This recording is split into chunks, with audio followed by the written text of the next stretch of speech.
Donc ce soir, merci beaucoup de votre présence. Ça nous fait chaud au cœur que vous soyez toutes et tous ici.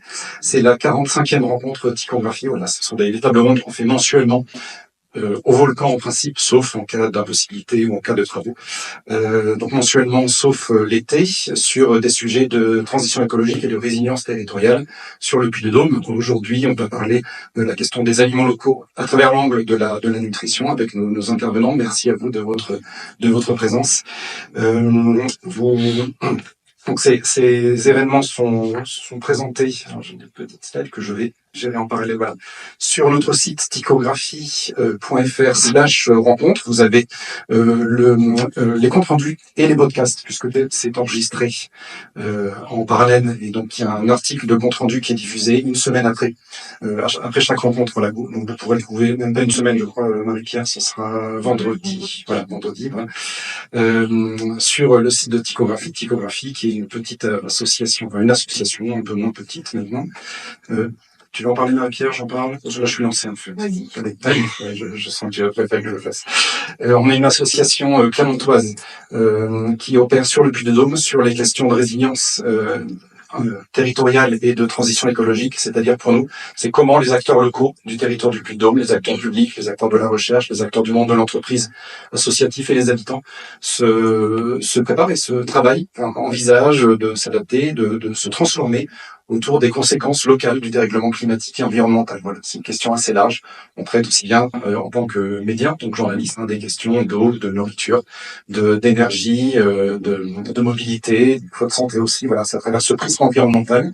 Et ça nous intéresse de parler des gens qui agissent de différentes manières et des initiatives locales. Voilà, c'est ce que vous trouvez sur le média Tychographie. Vous avez quelques petites petits dessins, quelques petites captures là sur le Kakemono qui est juste à côté d'Antony. Donc on a un site web qui est un magazine en ligne gratuit, sans publicité. Toutes les semaines, on propose 2 reportages ou entretiens ou articles sur ces sujets locaux, sur le Puy-de-Dôme. Donc on a les rencontres, c'est ça qu'on fait tous les mois, en accès libre également. On propose aussi une 50aine de podcasts, si vous préférez le format audio à écouter. Alors les podcasts longs, des fois d'1h30, certains plus courts, de 10-15 minutes. Voilà, on a ce format audio. Et on a aussi, il est là, ils sont là, quelques ouvrages qu'on propose qui sont en vente à la librairie des Volcans, et notamment le petit dernier qui est sorti. Donc ça, chaque année, on propose une version papier. Là, c'est le 4e canal. On fait principalement du numérique, mais on sélectionne 16 articles, 16 reportages sur le Puy-de-Dôme en version papier qu'on propose en fin d'année. C'est l'objet qu'on vend en soutien au fonctionnement de l'association. Ça s'appelle l'année Tycho 2024. Voilà, 16 histoires inspirantes sur le territoire, et c'est accessible sur notre site web et également à la librairie des Volcans. Je remercie, je ne sais pas si l'ENEIC est dû partir. Les gens de la librairie des Volcans qui nous aident, l'hôtel Océania qui nous accueille bien sûr ce soir, et donc nos chers intervenants, merci pour votre présence. Je ne sais pas si j'ai tout dit avant de commencer. Check. La newsletter, mais oui, merci. Marie-Pierre de Marty, qui est responsable éditoriale de Tychographie, faut le dire comme ça. Et tu réalises les photos et l'article de synthèse qui va apparaître donc vendredi.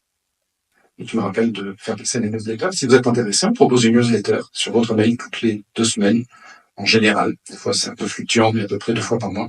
Et voilà, je me permets de le faire circuler. Si vous voulez vous inscrire, c'est bien sûr avec plaisir. Il y a aussi quelques petits flyers à l'entrée, si vous voulez un petit souvenir. Voilà, tout ça est possible. Et puis, je pense que j'ai tout dit. Merci les Volcans, le logo est là. Et donc, ce soir, sur la question des aliments locaux, effectivement, c'est ce qui m'a intéressé moi dans ce sujet. Au début, c'était un angle phytosanitaire prévu dans les premières versions de l'événement, puis finalement on a élargi sur la question de la nutrition avec les aliments locaux, alors avec les aliments en général, mais en particulier évidemment les aliments locaux, puisque c'est ce qui nous intéresse par rapport à ce que fait Tychographie, par rapport au Puy-de-Dôme. Donc, comment en fait la chaîne de valeur, la chaîne logistique des aliments produits en local, des aliments en général, donc une fois on va s'intéresser au local, comment ce qui se passe au niveau de la production, au niveau peut-être du stockage, du transport, et bien sûr de la transformation et de la distribution, comment ce qui se passe sur ces différents maillons de la chaîne de valeur impacte les qualités qualité nutritionnelle des aliments. Ça, c'est la question un petit peu d'ensemble. D'une manière plus large, on peut se poser la question de la pertinence d'un régime dit locavore. Là, qu'est-ce qu'on produit en local? Est-ce que c'est suffisant? La réponse est non. Mais malgré tout, est-ce qu'il faut privilégier vraiment à fond ces aliments-là? Là aussi, on peut peut-être mesurer un de ces propos. Et on parlera des apports et des limites aussi, de quelques contraintes des modes de production autour de l'agroécologie, notamment du bio, et également à travers l'exemple d'une cantine scolaire qui est dans la région d'Anvers. Donc on parlera de choses qui peuvent concerner en tant que consommateur, mais de choses qui concernent aussi les acteurs davantage publics, comme les personnes qui gèrent les cantines. Même sur des petits territoires ruraux, là, ça va poser aussi certaines problématiques. On va en parler. Donc je reçois ce soir, dans l'ordre alphabétique, Hélène Guédu. Bonsoir Hélène. Voilà, tu es ingénieure agronome, animatrice à Bio63, et tu as travaillé notamment sur la question de changement de mode logistique en quelque sorte pour ces fameuses cantines près d'Ambert et ailleurs, et aussi à travers Bio63. Tu vas nous raconter, nous faire ce retour d'expérience, et tu nous parleras bien sûr davantage de ce qu'il y a sous l'appellation label bio, ce qu'il y a et ce qu'il n'y a pas, ce qu'il y aura demain peut-être. Voilà. Anthony.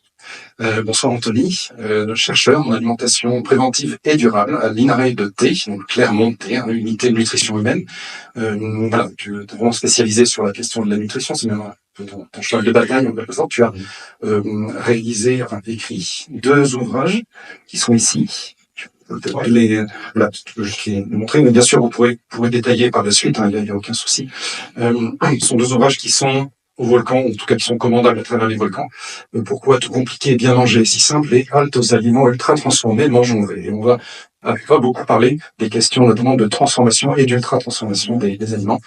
Maxime, c'est un peu là. Maxime, bonsoir Maxime. Maxime, donc diététicien libéral, ingénieur nutritionniste, auteur du blog Max le Diet. Max le Diet. Le diététicien.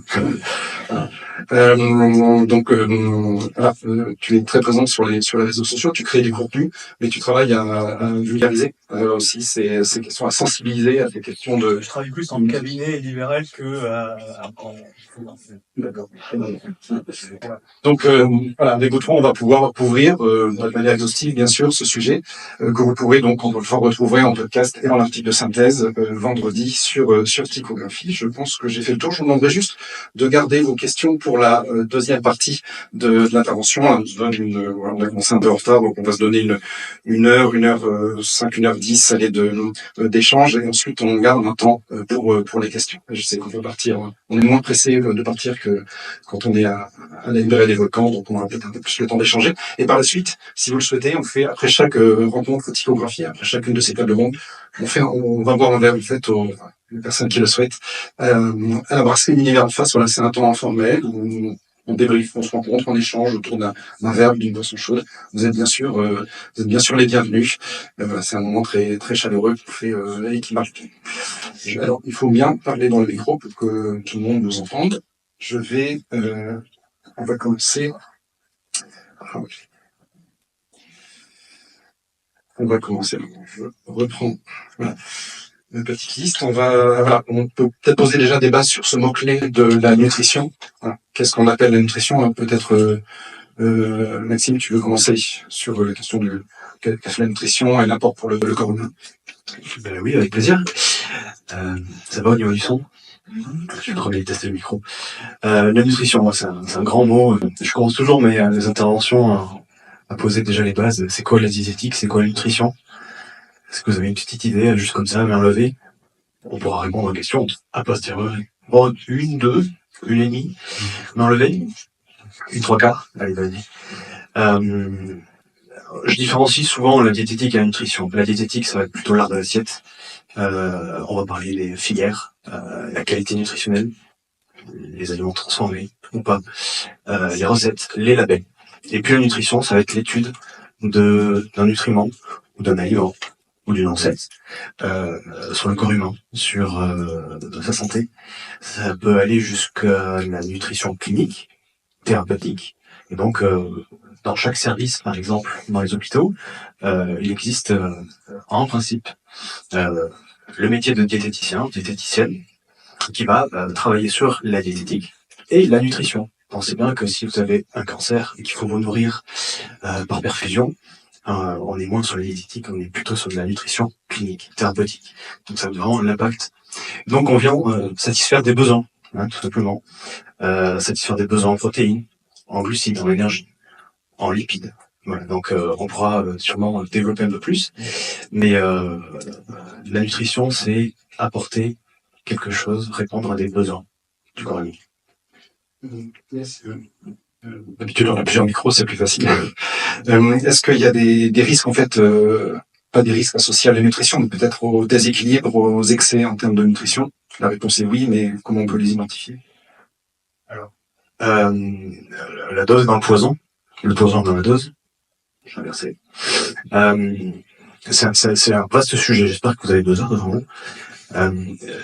Effectivement, quand on nourrit un corps humain de façon supérieure à ses besoins, il se passe des choses. D'accord. Le plus grand effet secondaire, c'est la prise de masse grasse, mais il se passe beaucoup d'autres choses, et beaucoup d'adaptations, tant sur le plan physiologique, cognitif, peut-être même rien du tout, mais sur du long terme, il se passe toujours quelque chose. Donc c'est l'apanage du vivant. On a une homéostasie, un équilibre, et puis, comme nous sommes ce que nous mangeons, voire même nous sommes ce que nous assimilons, eh bien on va avoir une tendance à peut-être déréguler, ou en tout cas pousser vers une nouvelle homéostasie. Voilà, on change d'équilibre. Le corps, c'est la définition du vivant. Et à l'inverse, c'est la même chose. Quand on sous-nourrit, on peut aller jusqu'à la dénutrition. Il y a énormément de décès encore en 2025 de dénutrition, à cause de pathologies, attention. Hein.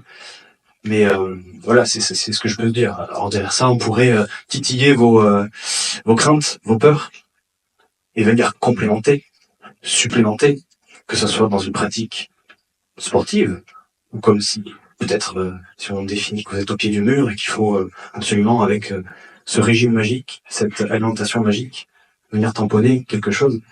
Donc oui, les surplus et les déficits entraînent des impacts, et il faut pouvoir, en tout cas, étudier chaque personne de façon individuelle, et c'est ce que représente mon métier de diététicien.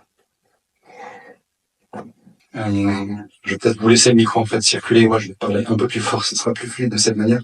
Hélène, Anthony, est-ce que vous avez des éléments à compléter sur cette définition de base un peu des besoins du corps humain et de la nutrition?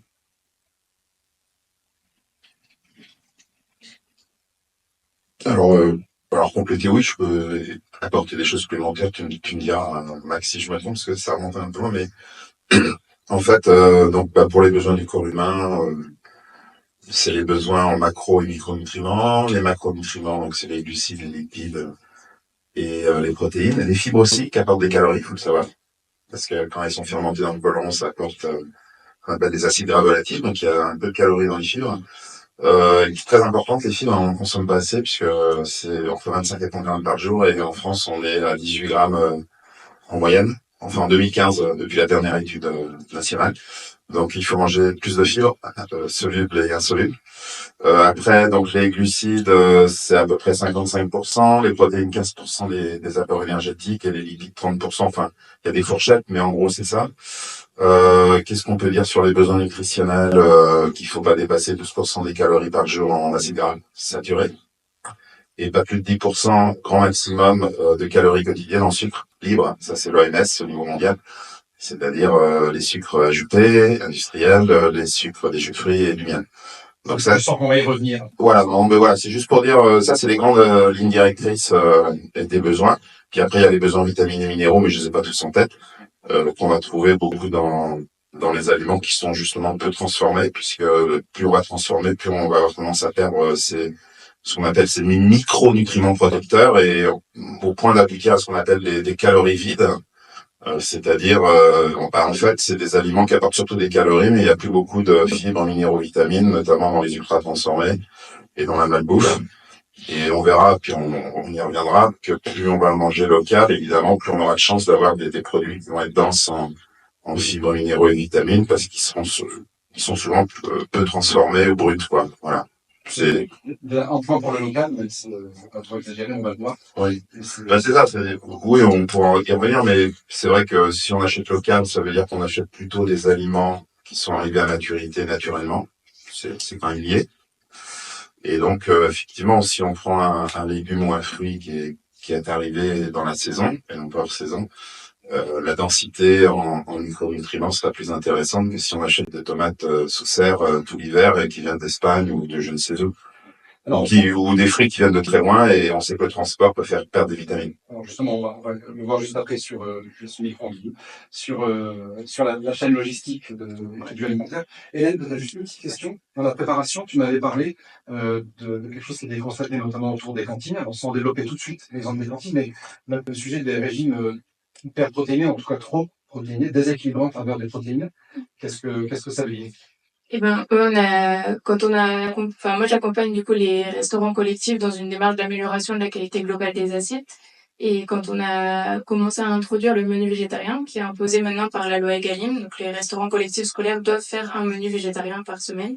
Il y a eu beaucoup de craintes exprimées sur la crainte qu'il n'y ait pas assez d'apport en protéines pour les enfants. Et la crainte aussi que du coup, comme c'est un des repas importants pour les enfants, surtout dans certaines zones et dans certaines catégories de population, et ben il y avait la crainte de plus mettre de viande et du coup de pas assez avoir d'apport de protéines animales dans les repas. Et on a fait un travail avec une diététicienne nutritionniste qui s'appelle Annabelle Sego sur un accompagnement de certains établissements de restauration collective, et on a constaté en regardant les apports des menus qui étaient préparés par les cuisiniers et cuisinières de restauration collective, qu'il y avait souvent beaucoup trop de protéines, parce qu'il y avait beaucoup d'apports de protéines animales à la fois dans l'entrée, dans le plat et après dans un produit laitier souvent servi. Et du coup, c'était super intéressant comme analyse parce qu'on partait donc finalement que les repas servis avec des protéines animales étaient beaucoup trop protéinés. Et que du coup, quand on regardait les menus végétariens, bah, il y avait tendance à surcompenser aussi parce qu'on voulait atteindre les mêmes niveaux de protéines. Et du coup, on a pu montrer aux cuisiniers et cuisinières qu'avec des menus végétariens, ils arrivaient à avoir, alors j'imagine que c'est pas tout à fait les mêmes, tout n'est pas pareil, mais en tout cas, ça avait, sur la question des protéines en tant que telles, il y avait largement de quoi faire pour les besoins des enfants. Oui, juste une précision, parce que ça fait partie du sujet de recherche au niveau mondial. Quel est le bon ratio protéines animales sur végétales? Je pense que c'est important d'en parler pour la durabilité des systèmes alimentaires. Donc aujourd'hui, en France, on est à 2 tiers de protéines animales, 1 tiers de protéines végétales. Donc on est des gros viandards. En Auvergne, des gros viandards. On est dans le top 10 des plus gros consommateurs de calories animales par jour, puisqu'on est presque à 40%, ce qui est énorme. En France, en Auvergne? En France. En Auvergne, à mon avis, on est facile à 40%, ouais, puisqu'on mange beaucoup de viande, de charcuterie, de fromage. Donc en fait, il faudrait diviser par 2. Alors, les recherches actuelles au niveau mondial montrent qu'il faudrait, elles disent en gros 50% de protéines animales, 50% de protéines végétales. Mais il y a d'autres chercheurs comme moi, et je vous en parlerai de la règle des 4V. En fait, l'idéal, ce serait 1 tiers de protéines animales et 2 tiers de protéines végétales. Et en faisant ça, on a fait les calculs, il n'y a aucun souci pour les apports en acides aminés essentiels à partir du moment où on choisit bien ces aliments. Donc voilà. Donc là, c'est plus un débat scientifique entre 50-50 ou inversé de 2 tiers 1 tiers à 1 tiers 2 tiers. Moi, je suis plutôt sur cette fourchette basse parce que vu l'urgence actuelle, c'est important. Donc ça veut dire qu'il faut quand même bien végétaliser son assiette et puis manger des produits animaux, mais de meilleure qualité surtout. Justement, local, ça va être le cas. Quand on dit protéines d'origine animale, c'est la viande, mais c'est aussi les protéines. Ah, c'est tout. Ouais, c'est le lait, les œufs, la viande blanche, la viande rouge, le poisson gras, les fruits de mer, les abats. C'est vraiment des produits animaux. Hein, ça. Donc en France, on est à peu près à 40% de calories qui vient de tous ces produits animaux. Ce qui est énorme en fait. Hein, c'est presque 2 fois trop. Sachant qu'après, on n'inclut pas forcément dans le périmètre aujourd'hui, mais il y a l'enjeu de l'impact sur l'eau, l'impact sur l'environnement. Selon qu'on consomme un œuf ou un steak de salaire, par exemple, c'est pas la même chose, c'est pas forcément l'objet ici, parce que c'est le bien-être animal aussi, ouais. Il y a le bien-être animal, effectivement, voilà, d'autres angles, mais sur l'angle nutritionnel uniquement, c'est catégorique. Il faut essayer de rééquilibrer. Bah oui, après, dans les produits animaux qu'on mange, l'idéal, c'est d'abord de respecter le bien-être animal, de prendre des animaux qui sont élevés en extensif, dans de bonnes conditions, qui sont respectueuses de leur bien-être. Peut-être elle y reviendra, le bio, c'est encore mieux, l'agroécologie. Donc, c'est-à-dire manger moins de produits animaux, mais de meilleure qualité. D'ailleurs, c'est la publicité de la filière viande à la télé. Hein. Si vous regardez la télé, c'est ce qu'ils disent, hein, devenez flexitarien. Donc, même eux aussi ont intégré les résultats scientifiques. Alors justement sur ce que j'appelais la chaîne logistique, la chaîne de valeur en quelque sorte, c'est-à-dire les différentes étapes entre la fourche et l'assiette, hein, il y a plusieurs manières d'en parler, entre la production et la consommation. Est-ce qu'on peut voir ces principales étapes ensemble?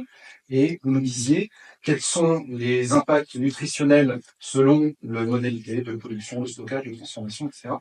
Jusqu'à notre assiette. Et donc, derrière, on parlera de la manière de bien choisir ces produits. On va commencer par la production. Peut-être Hélène, c'est peut-être le moment de parler du bio. En tout cas, à la base, d'une manière générale, quel est l'impact des modes de production sur la nutrition et quelles sont les solutions?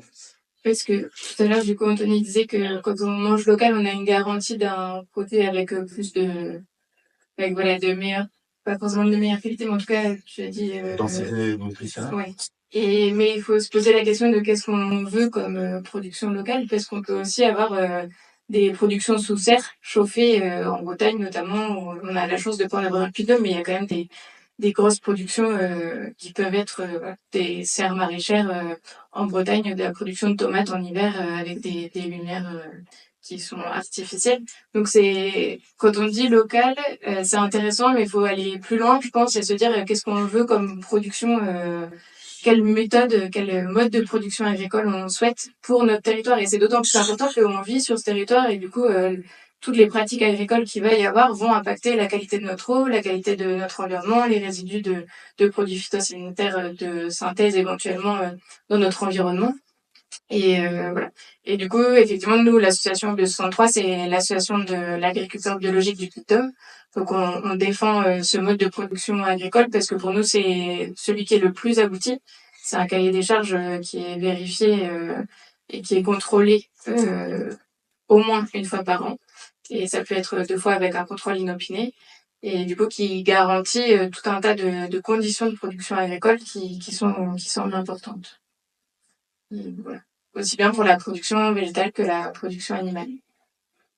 Vous voulez compléter, Maxime? Mais je me considère un petit peu après cette chaîne de valeur, c'est que mon but en tant que diététicien, c'est de nourrir correctement la population, une population donnée, par exemple une école. Et donc on va s'associer avec des acteurs locaux pour pouvoir tout simplement valider les menus tant sur leur diversité que sur leur qualité et atteindre les besoins, en tout cas validés actuellement pour les protéines, les lipides, etc. Donc c'est vrai que on a eu toute beaucoup d'historique sur comment on va pouvoir substanter à nos besoins toute l'année en maîtrisant les coûts. Et c'est vrai que cette initiative se pose là puisque aujourd'hui en France nous sommes autosuffisants. On pourrait en tout cas être autosuffisant, voire excédentaire. Après c'est une question peut-être économique, politique. Aujourd'hui, les pays occidentaux, les pays à 4 saisons, sont majoritairement excédentaires et on sait très bien qu'on fait beaucoup de gaspillage. Donc il y a une notion de qualité, il y a une notion de quantité, une notion de répartition, et une notion d'accès, et ensuite, pour le thérapeutique, on verra plus tard. Mais ça commence par là. Peut-être que dès la crèche, en fait. Aujourd'hui, on a, grâce à la loi Egalim, citée auparavant. Alors, la loi Egalim, il y a eu plusieurs versions, hein, ça date de 2018, il me semble. On entend un petit peu plus parler depuis les années 2020, voire même 2024. Mais c'est l'idée d'apporter au moins 50%, corrigez-moi si je me trompe, d'aliments locaux. Donc, ça va être durable. Je te laisserai du coup définir durable. 50, non, toutes les cantines publiques, crèches, écoles primaires, lycées, collège, lycée, EHPAD, milieu scolaire, public, en principe, doivent suivre cette loi. 50% d'aliments durables et 20% d'aliments bio. Citez-moi notre pays qui fait ça. Est-ce que ça veut dire que ces pourcentages, il faudrait les viser, et que ce soit des objectifs en termes de production locale? C'est une loi. C'est une loi au niveau national. Aujourd'hui, les cantines scolaires, si elles ne respectent pas la loi. Mais je transpose la question sur la production, pour revenir sur l'échelle sur le maillon de la production. Est-ce que ce sont, d'après vous, des objectifs souhaitables? C'est 50%, 20%, durable, bio? Est-ce que c'est souhaitable? Est-ce que c'est réaliste? Ou est-ce qu'il faut le voir uniquement au niveau national et ensuite on pondère? Ouais, sur les 20% de produits bio, c'est vraiment réaliste et on a eu une rencontre récemment avec le préfet du Puy-de-Dôme justement pour voir pourquoi ces pourcentages n'étaient pas atteints pour l'instant dans la restauration collective. Et on avait regardé quel impact ça aurait si on transformait ces 20% de produits bio vraiment dans la production agricole locale, notamment pour les légumes. Et ce serait super intéressant parce que ça permettrait d'installer davantage de maraîchers, de garantir des débouchés à cette production qui commence à se développer bien sur le territoire. Et du coup, pour nous, ce serait très intéressant que ces objectifs de 20% de produits bio en restauration collective soient 20% de bio local et du coup permettent de développer les filières agricoles en ce sens. Alors, moi, je trouve que c'est toujours super hein, qu'il y ait des objectifs et qu'on avance. Mieux vaut ça que rien. Mais moi, je trouve que c'est pas assez ambitieux parce que je pense qu'il faut aller beaucoup plus loin. Au vu de l'urgence dans laquelle on est vraiment dans une urgence climatique, une urgence environnementale. Et je cite souvent cet article de 2021 qui a été une simulation, une modélisation, un scénario prospectif qui a montré qu'on pouvait nourrir 500 millions d'Européens de manière autonome, c'est-à-dire sans importer, en mettant tout en agroécologie et en mettant plus de 70 à 80% des surfaces pour les animaux, pour le végétal humain. Donc ça veut dire que on a les surfaces agricoles nécessaires en Europe. Si on mange moins de produits animaux et qu'on dédie au végétal, et on peut tout faire en agroécologie. Donc ça veut dire qu'en fait, sur le papier, en théorie, on sait que c'est faisable. Donc je trouve que on manque d'ambition et que, alors il n'y aurait pas urgence en regardant par la fenêtre, je dirais ok. Sauf que là, on est vraiment en situation d'urgence. Donc je pense qu'il faut être beaucoup plus ambitieux et qu'on n'est plus dans l'incrémental. On est dans il faut aller dans la rupture. Il faut dans des innovations de rupture. Et ces innovations de rupture, j'en parlerai tout à l'heure avec la diapo, c'est adopter une approche holistique et multidimensionnelle qui prend tout en compte. Donc en fait, on sait que c'est possible sur le papier. Donc maintenant, c'est comment on fait. Peut-être une dernière question sur la production, ensuite on va avancer dans la chaîne de valeur. Est-ce que les dispositifs qui existent aujourd'hui sur le Puy-de-Dôme, les projets alimentaires territoriaux, les ceintures maraîchères, est-ce qu'ils vous semblent adaptés, justement suffisamment, enfin, qui répondent à l'ambition, ou est-ce que vous êtes plutôt critique de ces dispositifs? Là, on va faire un peu le recul.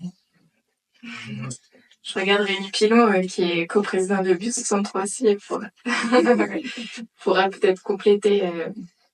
Mais les démarches de projets alimentaires territoriaux, c'est intéressant parce que ça fait rencontrer les acteurs autour de l'alimentation. Mais souvent, on parle d'une agriculture mieux-disante pour l'environnement, mais sans préciser qu'est-ce qu'on attend et du coup, ça reste flou et on finit par accepter toute l'agriculture qui est produite sur les territoires. Et du coup, c'est pour ça que pour nous, c'est important de préciser et de définir qu'est-ce qu'on attend comme agriculture.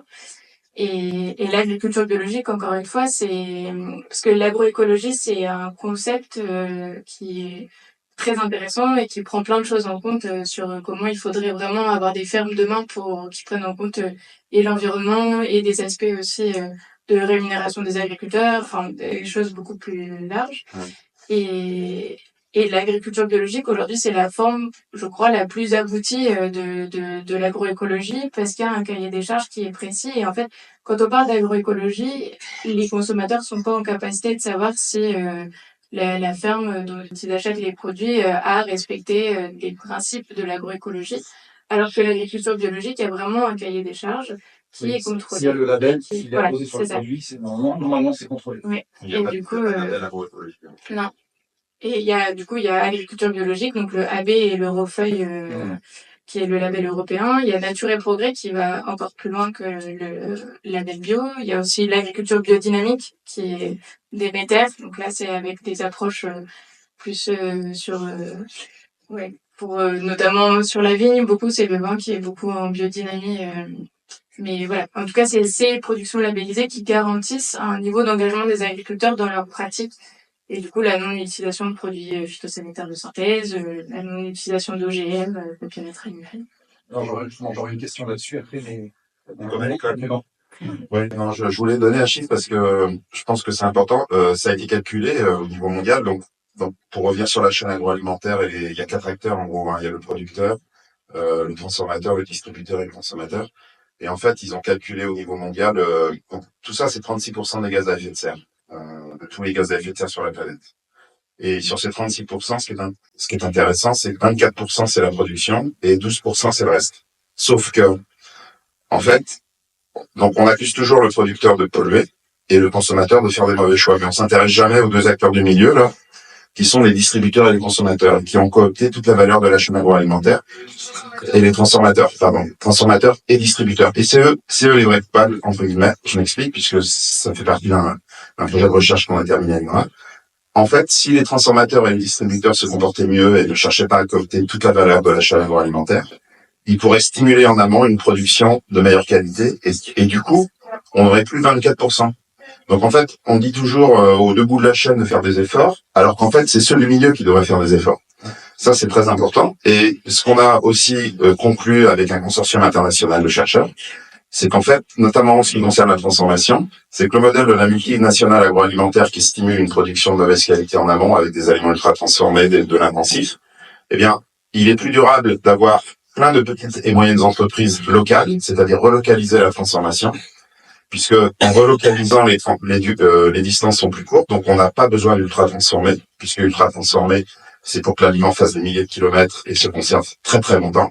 Donc plus on va relocaliser la transformation, plus on va régénérer en circuit court, vertueusement tous les différents acteurs. Et du coup, peut-être déjà ce sera moins de 36%, et on aura plus ce déséquilibre entre les 24% pour le producteur et les 12% pour le reste. Parce qu'en fait, tout est lié. Donc si on raisonne en silo, acteur par acteur, on s'en sort pas.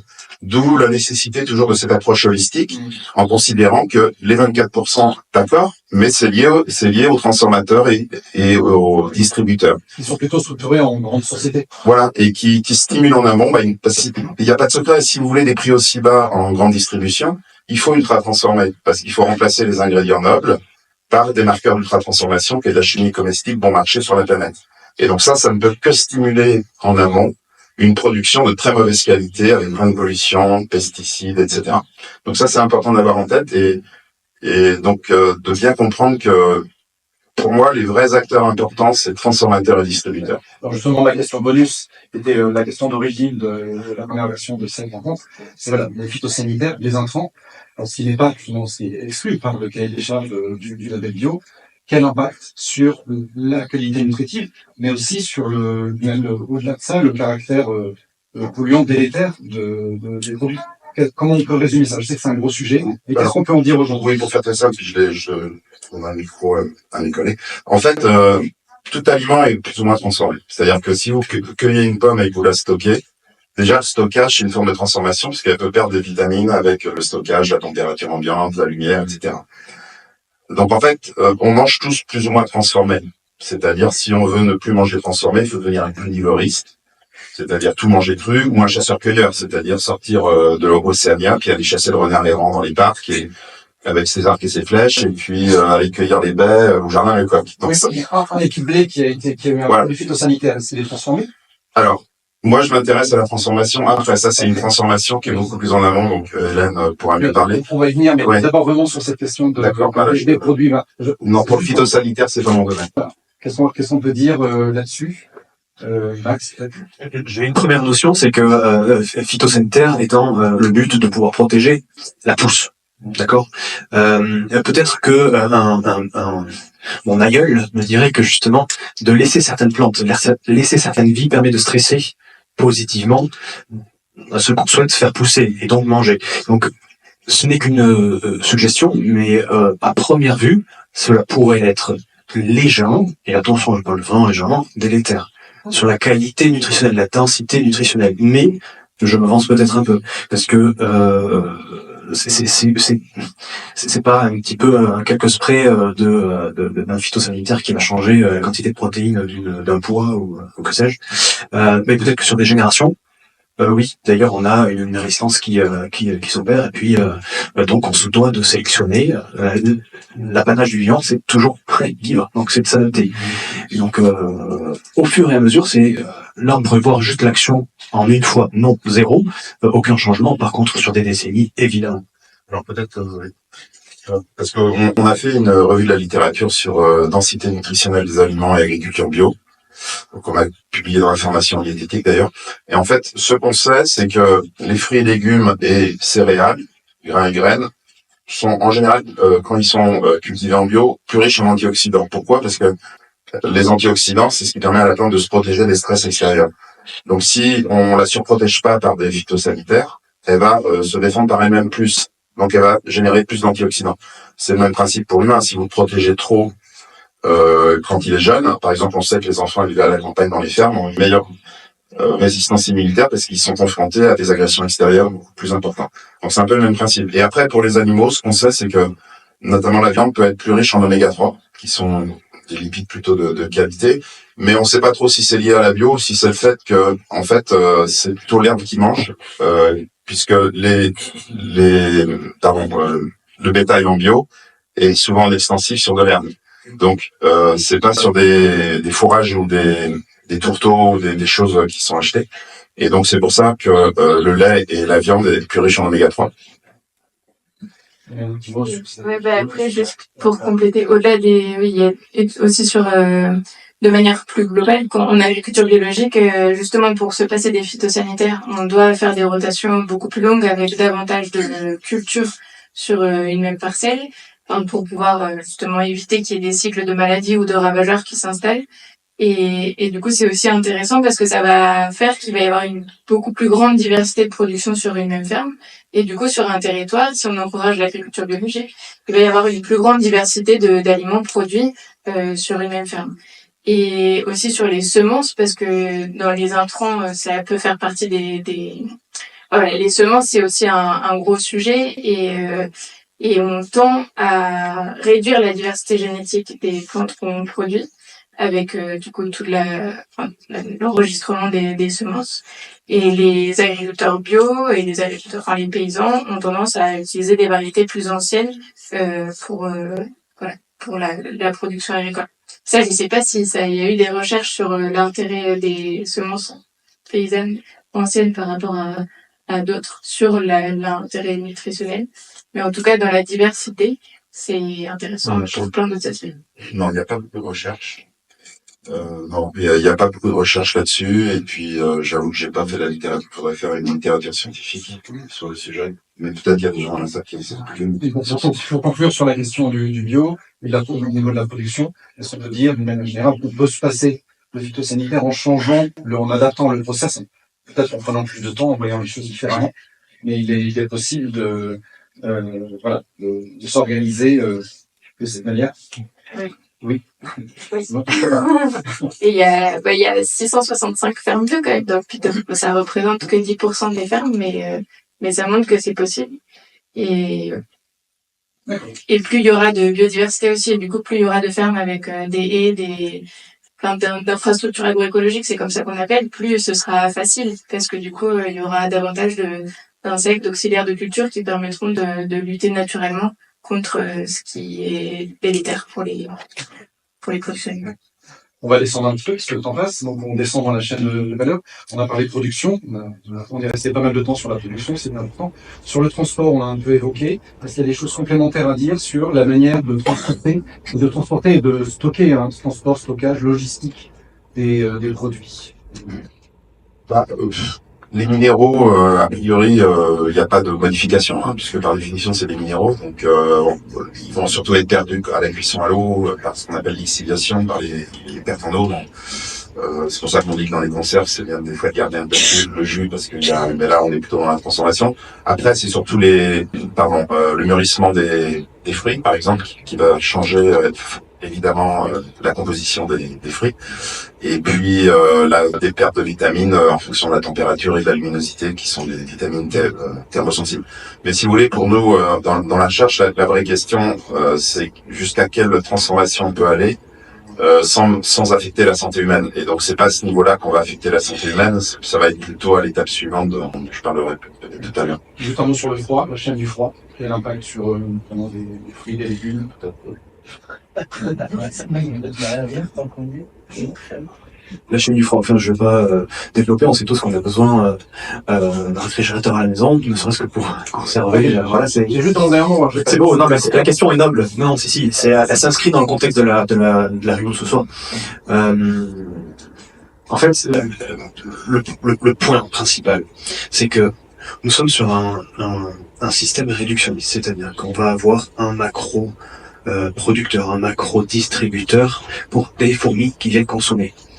À l'époque, chacun était producteur et consommateur. Donc, les stratégies de conservation, donc par le froid évidemment, par la réduction d'eau, par le sel, par la déshydratation, par la préservation de la fermentation, les conserves, les bocaux, on en fait tous ici peut-être encore un peu. Donc, on sait très bien que c'est le meilleur produit. Je reviens et je reboucle. Le côté de l'urgence de disrupter le système, c'est que à l'époque, on était sur plein de fourmis qui produisaient leur propre nourriture pour consommer en tant que plein de fourmis. Peut-être qu'il faut revenir à ça, peut-être qu'il faut ubériser ce système, je sais pas, que chacun devienne peut-être son producteur, ça paraît bizarre, mais peut-être que d'ici 30 à 50 ans, on sait qu'il y a 50% des professions actuelles qui n'existeront plus. Intelligence artificielle, technologie, que sais-je. Ça c'est vrai, il y a de la littérature pour ça. Ça a commencé déjà maintenant. Peut-être qu'on reviendra à des choses de base et du bon sens. Revenir sur la pyramide de Maslow, vous savez, en bas.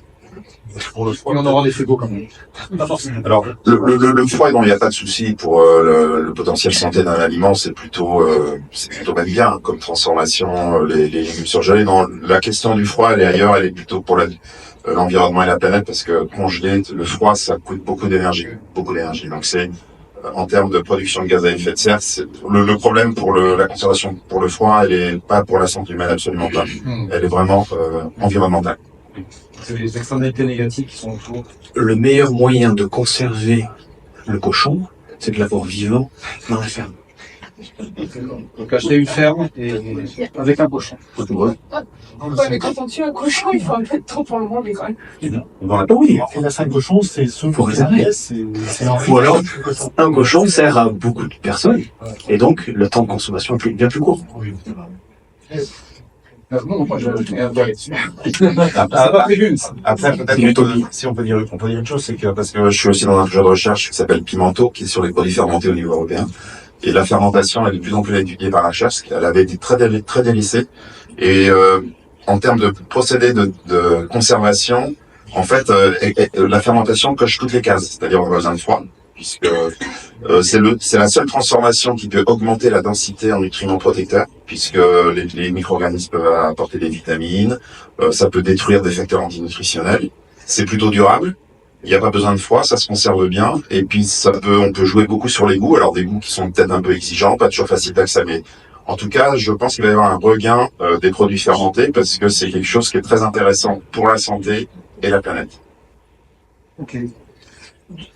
Si on descend, on va s'attacher un petit peu justement à cette question de la transformation. Anthony, tu m'avais donné trois définitions. Ouais. Tu veux dire quelque chose avant? Non, bon. Tu m'avais dit industriel, transformé, ultra transformé, c'est différent. Ouais, voilà, les gens, je vois dans les médias, dans la tête des gens, transformé, c'est forcément industriel, mais en fait, non. En fait, on mange transformé depuis la domestication du feu. Et là, ils mangeaient local, à cette époque. Donc, dès qu'on a commencé à domestiquer le feu et à cuire les aliments, on a mangé transformé. Donc, on transforme toujours les aliments d'une manière ou d'une autre. C'est ce que je disais tout à l'heure, à moins d'être crudivoriste ou chasseur-cueilleur. Ce qui n'est plus possible aujourd'hui, parce que si on était tous chasseurs-cueilleurs, il n'y aurait plus aucun animal sauvage sur la planète. Avec 8 milliards d'êtres humains. C'est bien quand on est moins de 500 millions, mais 8 milliards, ça marche. Donc, c'est pour ça que les régimes évoluent, parce que comme le nombre de personnes évolue. Et donc, on mange tous transformés d'une manière ou d'une autre. Donc, quand on cuisine à la maison, c'est transformé. Après, il y a les produits industriels qui sont faits justement par opposition à ce qu'on fait à la maison. Donc, ils sont aussi transformés et ils sont pas forcément tous négatifs pour la santé. Et au sein des produits industriels, donc c'est ce qu'on a publié en France, c'est 70% sont ultra transformés. C'est-à-dire là, c'est vraiment la malbouffe de très haute qualité parce que c'est une très bonne qualité marketing, mais ça reste de la malbouffe. Donc, en fait, il faut pas confondre les trois termes. Donc, c'est-à-dire que tous les aliments ultra transformés sont industriels, mais tous les aliments industriels ne sont pas ultra transformés. Et tous les aliments industriels sont transformés. Voilà. Tous les industriels ont un packaging, une marque, j'imagine. C'est de ce qu'on appelle un produit industriel, c'est un produit, il faut qu'il y ait un code barre. Du moment qu'il y a un code barre, ça veut dire qu'il est passé par une industrie, ça peut être une petite, une moyenne, une grande. Mais il faut savoir que tous les produits industriels ne sont pas de mauvaise qualité. Il y a des produits industriels de très bonne qualité. Il y a des petites entreprises, par exemple, il y a Selna depuis Angolais qui fait de très bons produits, peu transformés. Donc, si vous voulez, la vraie question que les chercheurs se posent, c'est pas la transformation en tant que telle. C'est jusqu'à quel degré on peut transformer un aliment sans que ça nuise à la santé humaine et à la planète. Donc, c'est le degré. Et alors, cette barrière transformée, ultra transformée, qu'il faut essayer de pas franchir, comment on peut la définir? Bah, c'est un sujet émergent puisque c'est né en 2009-2010 au Brésil, qu'on s'est remis, des épidémiologistes brésiliens ont décidé de reclasser les aliments selon le degré de transformation. Ce qui ne se faisait jamais avant, on classait les aliments selon les nutriments dont parlait tout à l'heure Max. Ce qui était très intéressant pour les industriels parce qu'on parlait pas d'additifs comme ça, on parlait pas de procédés de transformation, donc ça les arrangeait parce que si on disait c'est trop riche en sucre, bah ils faisaient alléger. S'il manquait des vitamines, ils enrichissaient. Donc raisonner en nutriments, ils aimaient bien parce que ça leur permettait de vous vendre à la fois le coca qui vous rend diabétique et le coca léger qui soi-disant vous rend pas diabétique. Mais c'est le même qui vous vend les deux, hein. Donc il se fait 2 fois plus d'argent. Donc en fait ça les arrangeait. Donc en 2010, ces Brésiliens ont dit non, il faut classer selon le degré de transformation. Et donc, brut, peu transformé, normalement consommé, ultra transformé. Et donc, les ultra transformés, c'est très simple. C'est un produit qui contient ce qu'on appelle un marqueur d'ultra transformation dont la visée est cosmétique, c'est-à-dire pour modifier couleur, arôme, goût et texture. Donc, c'est une chirurgie esthétique des aliments où on agit sur ses propriétés sensorielles à des fins purement économiques et financières.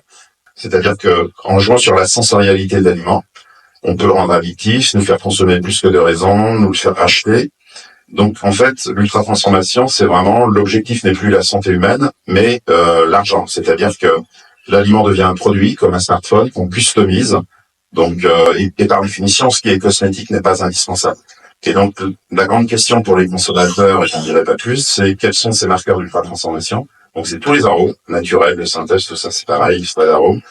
Les additifs cosmétiques, donc les conservateurs, ça rentre pas en ligne de compte, donc texturants, modificateurs de goût et colorants. Et ensuite, tout ce qui n'est ni arôme ni additifs cosmétiques, c'est tous les sirops de glucose, glucose-fructose, sucre inverti, cholestérol, maltodextrine, isolats de protéines, isolats de fibres, graisses hydrogénées. On donnera la liste. Voilà. Et donc en fait, tout ça, c'est sur l'emballage, les 3 premiers. Donc en fait, pour un aliment sain, c'est pas la composition qu'il faut regarder. La composition n'a aucun intérêt. L'équilibre nutritionnel, c'est à l'échelle d'un régime et non pas d'un aliment. Si on dit de manger varié, c'est parce que tous les aliments sont déséquilibrés. Sinon, on dirait pas de manger varié. On aurait une seule monoculture sur toute la planète et on mangerait le même aliment de 0 à 90 ans, toute notre vie. Et il y a que le lait maternel qui est équilibré. D'où c'est pour ça que le nourrisson ne boit que du lait maternel. Donc en fait, tous les aliments sont déséquilibrés. Donc pour acheter un aliment, ce qui compte, et on pourra aussi revenir sur le local, c'est la liste des ingrédients, la qualité des ingrédients qui le composent. C'est normal, quand on achète quelque chose, on veut savoir ce qu'il y a dedans. Quand on achète une voiture, on veut savoir si elle est en bonne qualité. Et donc, en fait, ce qu'il faut lire, c'est la liste des ingrédients et éviter les marqueurs d'ultra-transformation. Pas mieux. Ouais, mieux. Et juste en agriculture biologique, parce qu'il y a du coup la transformation des produits peut aussi être certifiée bio. Enfin, vous pouvez acheter une soupe bio et c'est une certification qui, du coup, celui qui produit la soupe doit prouver que les légumes qui ont constitué la soupe ont été produits selon le cahier des charges de la bio. Mais il y a aussi l'étape de transformation qui est certifiée et du coup, il y a des restrictions sur ce qui est autorisé enfin, je sais pas comment on appelle ça, mais des additifs qui sont très limités en agriculture biologique et qui doivent être d'origine naturelle. Peut-être, il faut ajouter que, puisque c'est quand même le local, plus vous mangez local, moins vous avez de chances de tomber sur l'ultra-transformé. Parce que l'ultra-transformation, qui est l'apanage des grandes multinationales agroalimentaires, qu'on appelle les big food, c'est 90% de leur portfolio alimentaire. Si vous voulez, on ultra-transforme pour abaisser le coût, puisque les marqueurs d'ultra-transformation sont pas chers. Et en fait, c'est des calories bon marché. Donc, plus on veut faire parcourir des kilomètres à son aliment, et plus on veut standardiser l'aliment, et plus on veut le conserver longtemps, ce que veulent ces grandes multinationales, pour que ce soit rentable. Par exemple, si vous mettez une canette de coca ce soir sur votre frigidaire, dans 1 an, vous pourrez la boire. Au niveau sanitaire, il n'y a aucun souci. Parce que c'est tellement matraqué par des marqueurs d'ultra-transformation que ça se conserve très longtemps et que l'aliment peut faire 6 km sans problème. Et les aliments sont hyper standardisés. Donc plus on achète local et on raccourcit la distance, d'où l'idée de relocaliser la transformation, moins on a besoin d'ultra transformé. Donc c'est pour ça que c'est intéressant d'aller vers le local, mais après, nous on en parlera peut-être tout à l'heure, il faut faire attention aussi à ce qu'on appelle l'idéologie de l'hyper-localisme, parce que c'est pas forcément mieux pour la planète. Mais donc, si j'ai bien compris, l'ultra-transformation, c'est pour des raisons logistiques, d'abord, et puis peut-être des questions de marketing, d'addiction, de plaisir, je veux en racheter. Oui. C'est pour faciliter ça, pour standardiser. Bah c'est du cosmétique, c'est de la chirurgie esthétique de l'aliment, c'est-à-dire qu'il a tellement été dégradé en amont qu'on lui redonne une seconde vie. C'est comme si on retapait une vieille bagnole pour lui donner une belle apparence, mais que le fond était mauvais. Donc c'est pour ça que le fondateur parle de malbouffe de très bonne qualité, parce que c'est une très bonne qualité marketing, l'emballage, mais en fait ça reste de la malbouffe. Et c'est beaucoup plus que la malbouffe. Ça peut inclure des produits allégés, des produits enrichis, les formules infantiles, c'est le premier élément ultra transformé qu'on consomme. Le bio aussi, il y a 50% du bio industriel en France qui est ultra transformé. Ça peut le vegan, le végétal, plus on mange végétal en France, plus on mange ultra transformé. Et donc si vous achetez du bio hors saison, qui vient pas de France et qui est ultra transformé, laissez tomber. Quand tu dis 50% du bio industriel en France qui est ultra transformé, oui. C'est le bio disponible en magasin. Oui, c'est un travail de recherche qu'on a publié en 2021 sur à peu près 9000 produits bio industriels représentatifs de l'offre qu'on avait comparé avec le conventionnel. Alors, ce qui est quand même intéressant en bio, c'est d'abord il y a moins de marqueurs, il y en a 2 fois moins de marqueurs d'ultra transformation, donc ça c'est déjà un progrès. Et il y en a 50%, et non pas 70% conventionnels. Et après, je sais qu'il y a des enseignes comme Biocoop qui travaillent beaucoup sur l'ultra transformation pour essayer d'enlever tous les produits ultra transformés de son catalogue. Et par rapport à ce que tu disais, Hélène, où se situe la frontière entre ultra transformation et transformation dans le bio? Et ben, après, je pense qu'il y a effectivement, si on a un régime alimentaire où on mange beaucoup de produits ultra transformés, on pourrait donner des exemples, mais c'est, déjà, ça va coûter plus cher en plus en bio et voilà. Mais c'est, ce que je voulais dire. C'est que faut se dire que enfin voilà, ça dépend aussi du régime alimentaire, de ce qu'on choisit de manger et de mettre dans son assiette, et on peut aller sur des produits très simples en bio, mais pas. C'est parce qu'il y a une demande des consommateurs de ces produits qui vont être habitués qu'il y a eu une proposition en bio qui peut être équivalente, mais on trouve de quoi faire et voilà. Non, je suis tout à fait d'accord. Il y a une éducation au goût qui commence dès la plus petite enfance. Aujourd'hui, la majorité, une personne avec une situation économique compliquée, voilà, c'est le côté tout simplement des finances, tend à aller vers une majorité d'aliments ultra transformés. On se dit pourtant, c'est les plus chers. Acheter, je sais pas, 3 € un paquet de chips, y a rien, quoi, c'est de l'air. Mais il s'avère que ce sont aussi des nourritures, comme on l'a dit tout à l'heure, dopaminergiques, c'est-à-dire qui apportent de la récompense immédiate, de la satisfaction, du plaisir, en fait, ce qu'on recherche tous. Mais l'épicurien, avec son nectar AOP versus peut-être une population assez caractéristique de quartiers périurbains, voilà.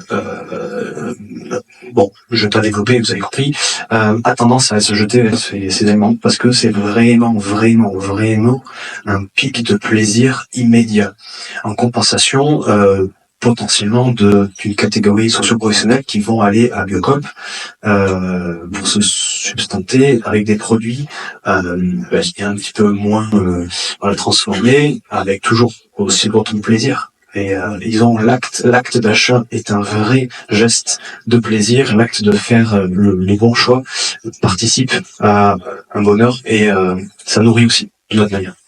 Alors justement sur la distribution, pour arriver au bout de la chaîne de valeur, donc on en a parlé aussi. Quelles sont les grandes catégories de lieux de distribution, d'achat dans le Puy-de-Dôme, et qu'est-ce que vous recommandez idéalement, peut-être en termes de praticité aussi, par rapport à la nutritionnelle. Tu pourras mettre la diapo sur les verbes de décision. Mais la distribution, oui, avec le transformateur, c'est un sujet important. Nous, on a publié un travail qu'on a fait avec Auchan. J'espère que c'est pas à cause de nous qui sont en difficulté à ce moment. En fait, oui, là, c'est là. Pour répondre à la distribution, parce qu'on a fait un calcul pour voir si on pouvait manger sain et durable en grande distribution. Alors, il faut savoir que en France, plus de 65% des Français vont régulièrement en grande et moyenne surface, en GMS, toutes les semaines. Donc, c'est quand même un chiffre très important, et la grande distribution est un des premiers pourvoyeurs d'aliments ultra transformés, puisque c'est 70% de la GMS. Donc c'est énorme, ça veut dire plus de 2 aliments sur 3 sont de la malbouffe de haute qualité. Donc nous, ça c'est nos travaux qu'on a fait en 2016 et qu'on a implémenté jusqu'en 2022, c'est l'arbre de décision pour bien manger pour soi et la planète, qu'on voulait simple, que tout le monde puisse retenir au quotidien. Donc au départ c'était les 3V, maintenant c'est devenu les 4V. Et vous voyez que c'est très très simple en fait. Le programme national nutrition santé le prochain pourrait tenir sur une diapo. Il n'y aurait pas besoin d'en savoir plus ni pour les enfants ni pour nous. Donc ça c'est pour rester en bonne santé tout en protégeant la planète. Donc c'est dans l'ordre vrai végétal varié vivant. Parce que tant que vous n'avez pas séparé les vrais aliments des faux aliments ultra transformés, végétalisé varié n'a pas de sens. Parce que vous allez végétaliser l'ultra transformé, varié l'ultra transformé, ce qui serait une variété non pas naturelle, mais une variété de marque et de reformulation. Et en France, il faut savoir, hein, les véganes et les végétariens sont les plus gros consommateurs d'ultra transformés. Donc les gros viandards, les gros omnivores, ils en mangent moins. Ça veut dire du lié par le Wikienet. Donc il faut d'abord séparer les vrais des faux aliments. Et une fois que vous êtes dans les vrais aliments, c'est-à-dire bruts, peu ou normalement transformés, c'est-à-dire sans agents cosmétiques, vous pouvez varier les vrais produits végétaux et animaux. Et enfin, nous au début, on avait mis si possible bio local et de saison. Mais je travaille avec Michel Buru qui m'a dit, Anthony, peut-être parce que lui, il travaille beaucoup sur l'agroécologie, il m'a dit, moi je te propose de rajouter vivant, parce que les 3 premiers V c'est l'assiette, mais on peut manger 3 V conventionnels et 3 V avec une production de qualité. Donc la production de qualité manquait, donc on a rajouté vivant pour dire une agriculture qui soutient la vie, le vivant, régénératrice. Donc plutôt l'agroécologie parce que ça implique tout un tas de techniques au niveau mondial, parce qu'il y a plein de techniques vertueuses au niveau mondial. C'est plutôt vertueux que de qualité. Enfin, il peut y avoir des bons produits en termes de goût, mais qui sont peut-être moins vertueux. Oui, l'ultra transformé, comme disait Max, c'est très très bon, mais sauf que c'est un plaisir addictif. Non, mais dans les 3 premiers nés. On peut se faire plaisir avec des vrais aliments, oui, un bon sanitaire, des bons fruits cueillis locaux de saison à maturité, une tomate à maturité à la bonne saison, c'est un vrai délice. Mais on a tellement habitué nos enfants à des goûts hyper standardisés, artificiels, faciles d'accès et peu exigeants, que après, comment voulez-vous que les vrais aliments, par exemple au goûter, nous on a remarqué 90% c'est de ultra transformé. Le mot ultra est même trop faible, on devrait dire hyper ultra transformé. Et comment voulez-vous, si vous voulez, qu'une tranche de pain complet au levain avec du beurre rivalise avec un Kinder Pingui ou c'est très compliqué. Et donc en fait, on a rajouté vivant pour une agriculture qui soutient le vivant. Donc maintenant, c'est devenu les 4V. Et ce qu'il faut savoir, c'est que dans les vrais aliments, il faut favoriser les aliments solides à liquides, les grains ou féculents complets à raffiner, et limiter évidemment l'ajout de sel sucré, parce que si même à la maison, dans les vrais aliments, vous mettez une tonne de sucre dans vos gâteaux, ou partout, ça ne le fera pas. D'où la recommandation de l'OMS de ne pas dépasser 10% de calories quotidiennes en sucre ajouté. Voilà, donc en fait, tout tient là. Et votre question initiale le distributeur, voilà. Donc nous, on a regardé avec Auchan, on a pris les 122 hypermarchés Auchan, et ils nous ont donné les tickets de caisse sur un an pour 700 consommateurs loyaux, c'est-à-dire fidèles à la marque, qui font pratiquement 100% des achats alimentaires dans le magasin. Et on voulait voir si le caddie était proche des 3V ou pas. On n'a pas pris le vivant parce qu'on n'avait pas l'origine, malheureusement, sur les tickets de caisse. Eh bien, le consommateur moyen qui fait la plupart de ses achats alimentaires dans les 122 hypermarchés d'Auchan en France, c'est 62% de calories ultra transformées en moyenne et 41% de calories animales. Donc c'est absolument pas durable. C'est catastrophique. C'est 2 fois trop, au moins 2 fois trop dans cette catégorie. Mais la bonne nouvelle, c'est qu'on a simulé un caddie 3V. On n'a pas pris en compte le bio parce qu'on pouvait pas. On arrive à 4,7% moins cher. Donc à peu près le même prix. Donc pourquoi? Parce qu'en fait, en réduisant drastiquement les produits animaux qui sont souvent les plus chers et en les remplaçant par des vrais produits végétaux, en fait, on arrive à peu près au même prix et on peut en hypermarché consommer de qualité si on change un peu ses choix. Par exemple, une boîte de lentilles en carton, c'est industriel, mais ça coûte pas cher, ça se conserve très longtemps et c'est plutôt bon pour la planète. Donc finalement, aussi cher, peut-être un peu moins cher que le panier alimentaire normal pour une qualité nutritionnelle. On peut manger 3V pour le même prix que beaucoup de calories ultra transformées et animales. Et après, par contre, si on ajoute vivant, c'est-à-dire ça peut être du bio, puisque c'est le seul label qu'on ait, ou peut-être avec le Planet Score, on pourra peut-être en parler, puisque je suis dans le comité scientifique du Planet Score. peut-être là, ça risque d'être un peu plus cher. Il faut être honnête, mais on ne sait pas. L'objectif 3. Oui. Et puis, si on veut, par rapport au prix, quand on réduit aussi le nombre d'intermédiaires entre le produit brut, si on veut manger des produits bruts qui permettent de respecter la règle des 3V, des 4V, et ben, on peut aussi acheter des produits en direct des producteurs ou avec des intermédiaires qui ont une marge beaucoup moins importante que certains magasins de la grande surface. Et je sais pas si vous connaissez la carte des bonnes adresses bio du Puy-de-Dôme, mais du coup, c'est la carte qui répertorie tous les producteurs bio qui vendent en direct dans le département et aussi les points de vente comme les magasins spécialisés bio ou les AMAP, les associations de maintien de l'agriculture paysanne, qui permettent de rassembler l'offre de différents producteurs. Et il y en a plusieurs sur le secteur de Clermont-Ferrand, Chamalières, autour, et qui permet d'avoir accès à des produits bruts, donc qui ont été peu transformés, des producteurs donc qui sont proches d'ici, qui n'ont pas parcouru beaucoup de kilomètres, et en plus qui respectent le cahier des charges de l'agriculture biologique. Donc c'est tous les deux. Une remarque, parce que d'abord le sujet sur l'idée de l'hyperlocalisme. Parce que On va en parler. Est-ce que c'est local? Alors, faut faire attention parce que si vous disiez à un Inuit, à des Suédois, des Finlandais, ou si vous vous adressez à des populations qui vivent dans des déserts de neige ou de sable, par exemple, les Égyptiens, vous leur dites de manger 100% local, ils peuvent pas puisqu'ils n'ont pas cette surface agricole pour nourrir les 120 millions d'Égyptiens. Ils sont obligés d'importer. Donc, je fais référence à un rapport du Sénat qui était très intéressant sur l'alimentation saine et durable qui est paru après le confinement, après Covid. Et il disait, attention à l'idéologie de l'hyperlocalisme, parce qu'en fait, de multiplier les petits trajets pour aller acheter tous ces aliments peut coûter plus cher en gaz à effet de serre que de prendre un gros camion et mettre tous les aliments dedans, qui fait une distance plus longue. Donc, en fait, ce qu'il disait, alors ça veut pas dire qu'il faut pas localiser, on a besoin de localiser, c'est évident. Alors, après, il y a une solution, ça s'appelle le supermarché d'agriculteurs, c'est-à-dire qu'ils se regroupent entre eux au même endroit. Et par contre, ce qu'il disait, ce qui est important, c'est plutôt au niveau national, il disait qu'il y a deux paramètres qui sont des leviers très très forts pour les gaz à effet de serre. C'est éviter les importations liées à la déforestation pour un pays, c'est-à-dire arrêter d'importer des produits comme l'huile de palme. Après, il y a plein de produits qui peuvent être liés à la déforestation et rechercher une certaine forme de souveraineté alimentaire pour un pays. Voilà. Il disait, ça, c'est deux leviers très forts sur lesquels il faut agir en priorité. Et après, il faut évidemment localiser parce qu'on a été beaucoup trop loin dans l'international. Mais le 100% local n'est probablement pas possible pour diverses raisons, celles que je mentionnais. Parce que multiplier les trajets pour aller chercher un aliment ici, un aliment là, c'est pas forcément moins énergivore.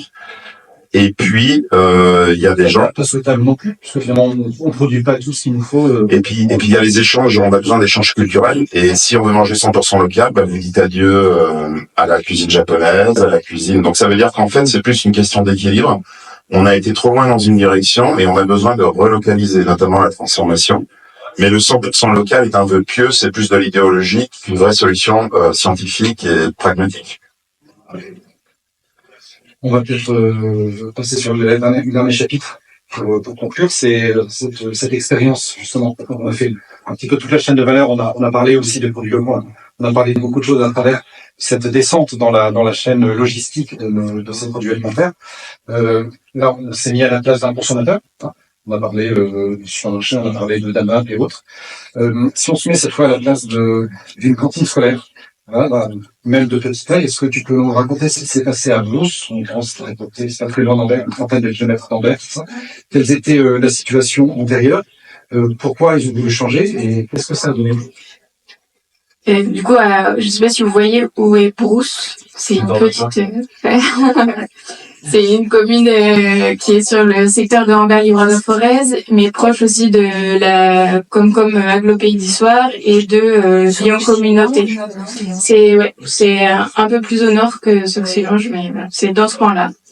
Et du coup, avec trois communes, donc Brousse, Sugères et Saint-Jean-des-Olières, les cantines scolaires, donc qui font partie d'un regroupement pédagogique intercommunal, chaque restaurant scolaire faisait appel à un prestataire qui pouvait être le centre hospitalier ou un prestataire une société de restauration collective type Sodexo ou Happy Restauration ou d'autres ou Dior.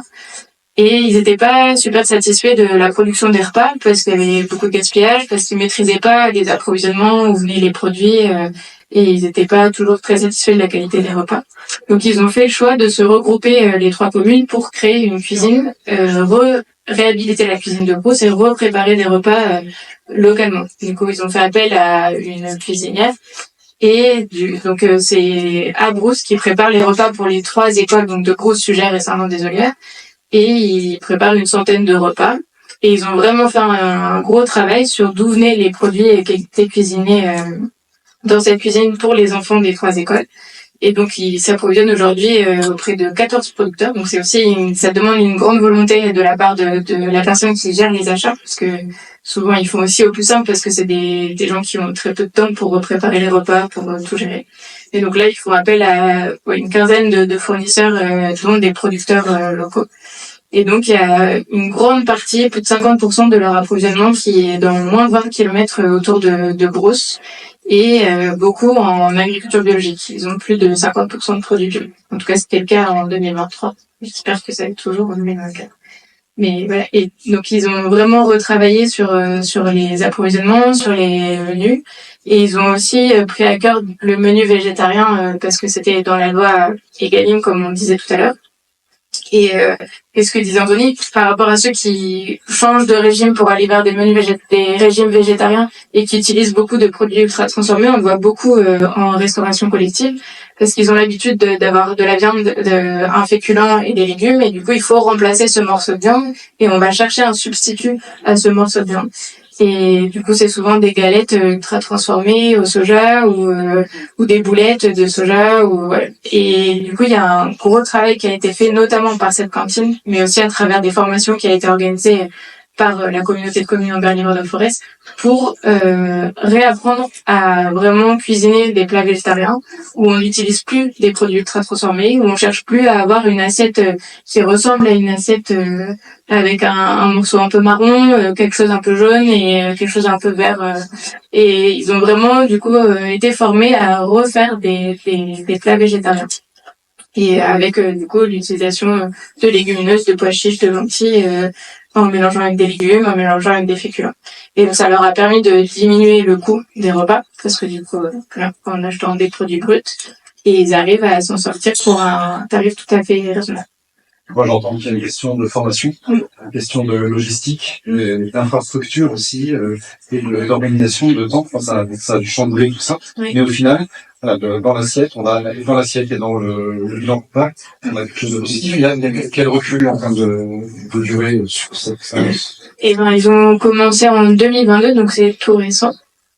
Mais il y a plein d'autres exemples dans le Puy-de-Dôme qui montrent que c'est possible de changer les approvisionnements, et souvent plus la taille des restaurants collectifs va être raisonnable, plus ce sera facile, parce que sinon quand il faut changer un 6 000 repas produits par jour, ça demande plus d'investissement. Mais c'est possible parce que la ville de Clermont a fait beaucoup de choses aussi dessus. Mais ouais. Oui, parce que c'est une idée, je pense, qui est intéressante, c'est-à-dire que quand on veut relocaliser une production, c'est pas non plus très simple. Par exemple, nous, là, on est dans un projet européen Planit, où ma collègue Claire Planchat, qui coordonne le laboratoire Vivant Planit, en lien avec le projet alimentaire territorial Grand Clermont Livradois-Forez, elle a mené une action avec les cuisiniers de Clermont Auvergne Métropole, notamment pour développer la race ferrandaise, qui est une race locale. Il y en a il reste très peu de vaches ferrandaises dans le monde. Je crois que ça se compte en milliers de têtes. Et donc, à travers un menu bourguignon ferrandaise, on a voulu, avec la cuisine centrale du Clermont, développer cette race locale qui est très intéressante parce qu'elle est résiliente d'abord au changement climatique, puisque c'est une race robuste qui consomme moins d'eau, etc. Donc, c'est intéressant, mais on s'est rendu compte aussi de tous les verrous qui existaient en termes de quantité, de volume, de manque d'abattoirs. Et donc, en fait, quand on veut relocaliser, ça demande aussi des efforts et de se creuser la tête et de travailler de manière holistique avec tous les acteurs et pas en silo, comme tu disais, Max, tout à l'heure. C'est-à-dire, il faut vraiment prendre tout en compte. Rien que le fait de développer une race locale pour un bourguignon en restauration scolaire. Mais ce qui est intéressant, c'est que le producteur, là, du coup, a retrouvé de la valeur. D'abord, ça redonne de la valeur à son métier d'éleveur. On a discuté avec eux, on a fait le bilan.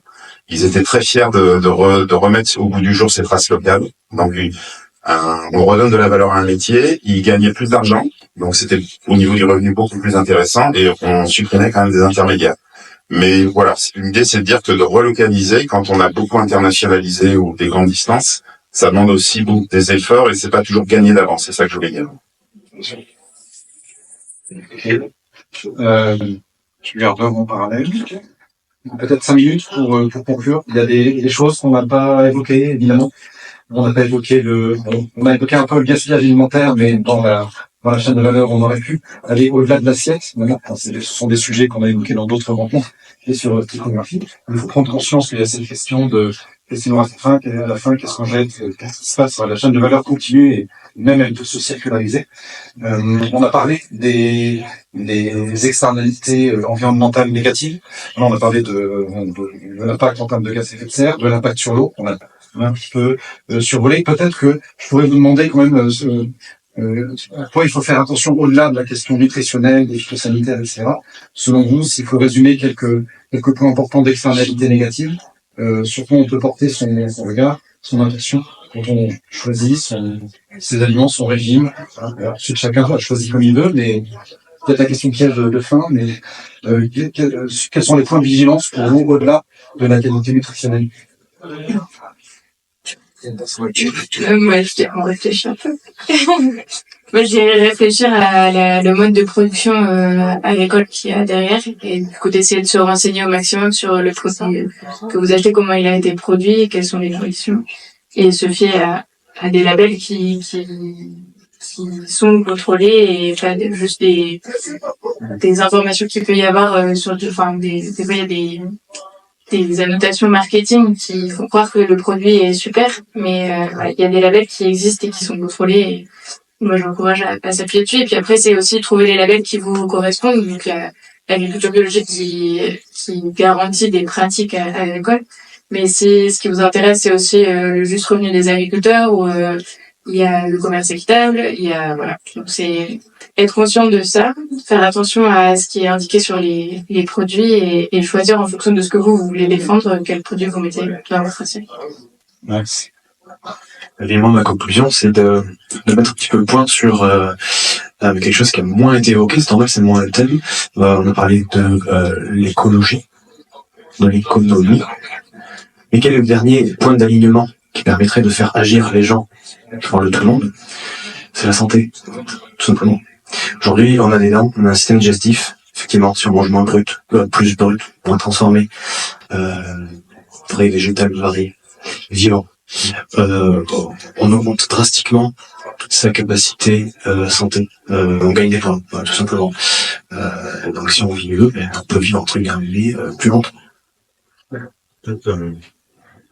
Pour moi, le point de vigilance, je travaille sur les ultra-transformés depuis plus de 10 ans maintenant, c'est vraiment de réduire sa consommation d'ultra-transformés parce qu'en fait, ces aliments, c'est ce que j'appelle un indicateur holistique, c'est le haut de l'iceberg. C'est-à-dire que si vous réduisez drastiquement ces aliments, alors ça veut pas dire zéro, on peut en manger de temps en temps pour dépanner, on embarque tout avec. C'est-à-dire que on régénère les systèmes, puisque ces aliments sont associés à des systèmes alimentaires totalement délétères, hyper intensifs, des grandes monocultures, la déforestation, la pollution par les pesticides. Donc, pour moi, pourquoi je me bats vraiment pour l'ultra-transformation, parce que je sais que c'est le haut d'iceberg et que c'est la cible ultime et holistique. C'est-à-dire qu'en réduisant ces aliments, eh bien, on va avoir un impact très très fort. Hein, vous voyez, c'est comme les poupées russes. Si vous prenez la grande poupée russe, vous embarquez toutes celles qui sont à l'intérieur. Par contre, si vous prenez comme cible la petite poupée russe, elle embarque pas les autres. Et donc, pour moi, l'ultra-transformé, c'est la grande poupée russe. Et c'est pour ça que je mène ce combat donc scientifique, un combat entre guillemets évidemment, mais qui est basé sur la science. Hein. Tout ce que je vous ai dit a été publié d'une manière ou d'une autre, même si on a le droit de critiquer aussi ce qui est publié, évidemment. C'est le débat scientifique, mais en tout cas, voilà, je pense que le point de vigilance, c'est ça. Après, effectivement, comme disait Hélène, je pense que le mode de production est très important, et donc moi qui suis avec issu de Planet Score, j'espère que ce label va s'imposer de plus en plus, parce que c'est un score holistique qui prend en compte climat, biodiversité. Pas le Nutri-Score. Non, Planet Score beaucoup plus holistique et pas justement ultra réductionniste comme le Nutri-Score qui en fait ça sert à rien. Non, Planet Score, vous avez climat, biodiversité, pesticides et on va rajouter degré de transformation. Donc il y aura 4 dimensions. Et là, on peut pas faire plus holistique, c'est-à-dire que ça va vraiment tout englober. On sera pas sur des indicateurs en silo et réductionnistes, c'est-à-dire que c'est comme une boule à facettes. On se contente pas d'améliorer une partie de la boule à facettes et de dire qu'on a amélioré l'ensemble. Sinon, ça devient du greenwashing. C'est ce que font les industriels. Ils vous font croire que c'est durable, mais ils ont amélioré qu'une partie de la facette, qu'une partie de la boule à facettes. Donc là, avec le Planet Score ou les 4V, on est sur toute la boule à facettes. C'est ça qui est intéressant. Et donc, pour moi, le mot-clé en conclusion, c'est toujours avoir une approche holistique en alimentation saine et durable. Parce que si on n'a pas ce regard holistique, on ne fait pas qu'améliorer une partie de l'ensemble et souvent même, on peut même détériorer la situation. Merci beaucoup. Je pense qu'on peut les applaudir.